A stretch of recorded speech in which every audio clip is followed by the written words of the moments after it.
Sara Kenya umwe wa aikari aria nyumba cia irambũranirio nĩ mbura ya kĩhuhũkanio muthenya wa Aramithi ethikĩire na kĩeha gĩa gũtigwo atarĩ na wĩikaro akĩrigwo nĩ gwa kũrutia.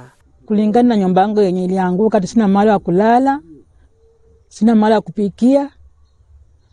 Niko tu hivi, niko na watoto wenye kwa shule.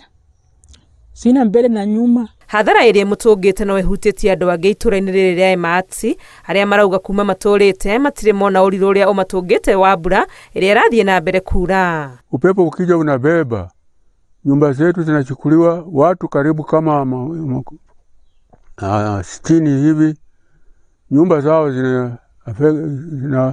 zinapata madhara na upepo. Sasa hata watoto vile wa kulala na baridi ndani ya manyumba ni shida sana. Nyumba yangu ilikuja ikabomolewa, paa wa juu ikaanguka, ya ndugu yangu naye ikaanguka upande mwingine, akatoroka kwa nyumba akakuja kwangu. Hata mimi kwangu nyumba zilianguka zote, na mimi mwenyewe siwezi jua vile nazajipanga. Juu nishaitengeneza, lakini upepo ulikuwa zaidi kuliko ile mvua yenye wanga ya kawaida. Wakati huu sisi vile tumeathirika, watoto wetu wengine hatuna mahali pa kulala nao.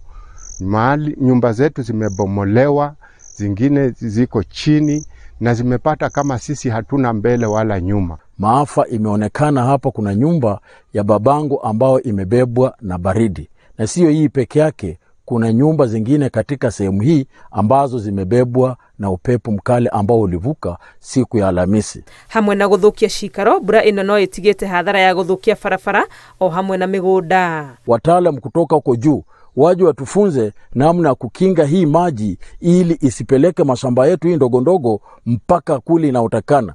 Mashamba ambao tuko nayo urutuba yote imebebwa na mvua. Na kuona mbura no ĩratanywo gũthiĩ na mbere kura, ihoya rĩao nĩ kũrĩ thirikari hamwe na andũ a wendi mwega kũmateithia kũhota gũthondekerwo cikaro werũ.